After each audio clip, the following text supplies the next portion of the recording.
मित्रों, प्रति स्त्री को मासिक धर्म हर माह आता है और हर स्त्री को मासिक धर्म की इस पीड़ा से गुजरना पड़ता है। और आपके मन में अक्सर यह सवाल उठता है कि आखिर महिलाओं को ही क्यों हर महीने इस शारीरिक पीड़ा को सहन करना पड़ता है। तो आइए जानते हैं कि स्त्री को प्रति माह मासिक धर्म क्यों आता है। एक बार माता पार्वती भोलेनाथ जी से मिलने जाती हैं और पूछती हैं, हे प्रभु, स्त्री को प्रतिमाह मासिक धर्म क्यों आता है और हर माह स्त्री को इस पीड़ा से क्यों गुजरना पड़ता है? तो भोलेनाथ जी माता पार्वती से कहते हैं, इसका उत्तर मैं तुम्हें एक कथा के माध्यम से देता हूँ और यदि तुमने कथा को पूरा मन लगाकर सुना तो तुम्हें तुम्हारे प्रश्न का उत्तर अवश्य मिल जाएगा। तो माता पार्वती कहती हैं, प्रभु, आप कथा सुनाओ। मैं पूरे ध्यान से कथा को सुनूंगी और अपने प्रश्न का उत्तर जानकर ही रहूंगी। तो भोलेनाथ जी कहते हैं, एक बार गुरु बृहस्पति इंद्रदेव से नाराज हो गए थे और इस बात का फायदा उठाकर असुरों ने देवलोक पर प्रहार कर दिया और इंद्रदेव को अपना सिंहासन छोड़कर भागना पड़ा।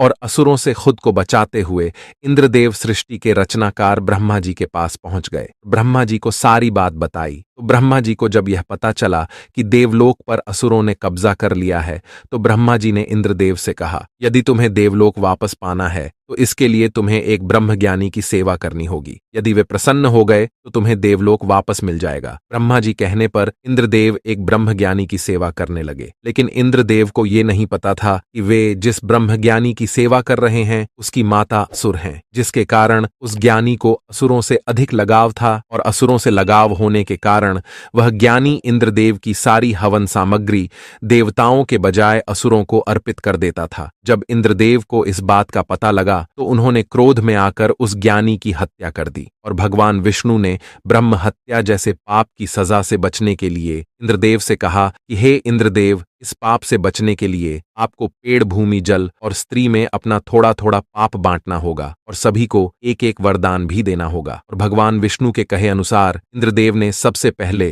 पेड़ से पाप का एक अंश लेने का अनुरोध किया। पेड़ ने पाप का एक चौथाई हिस्सा लिया, जिसके बदले में इंद्रदेव ने पेड़ को वरदान दिया कि मरने के बाद स्वयं ही पेड़ अपने आप को जीवित कर सकता है। इसके बाद इंद्रदेव के अनुरोध करने पर जल ने पाप का कुछ हिस्सा ले लिया और बदले में इंद्रदेव ने उसे अन्य वस्तुओं को पवित्र करने की शक्ति प्रदान की। इसी वजह से हिंदू धर्म में जल को पवित्र माना जाता है और पूजा पाठ में इस्तेमाल किया जाता है। और फिर भूमि ने भी इंद्रदेव के पाप का कुछ अंश ले लिया, जिसके बदले में इंद्रदेव ने भूमि को वरदान दिया कि उस पर आई चोटें अपने आप भर जाएंगी। और अंत में इंद्रदेव की विनती करने पर स्त्री ने बाकी बचा पाप का अंश अपने ऊपर ले लिया और इसी कारण से महिलाओं को हर महीने मासिक धर्म की पीड़ा सहनी पड़ती है। लेकिन इसके बदले में इंद्रदेव ने महिलाओं को वरदान दिया कि तुम्हें घर की लक्ष्मी के रूप में माना जाएगा और इसीलिए महिलाओं को घर की लक्ष्मी कहा जाता है, क्योंकि एक पतिव्रता और संस्कारी स्त्री घर को स्वर्ग बना देती है। और इसीलिए हमें महिलाओं और बेटियों का सम्मान करना चाहिए, क्योंकि ऐसा करने से माता लक्ष्मी प्रसन्न होती हैं। और जो मनुष्य बहन बेटियों का सम्मान करता है उसके घर में कभी भी धन दौलत की कमी नहीं होती है। आपको यह वीडियो कैसी लगी हमें कमेंट में जरूर बताएं, साथ और हमारे चैनल को सब्सक्राइब करें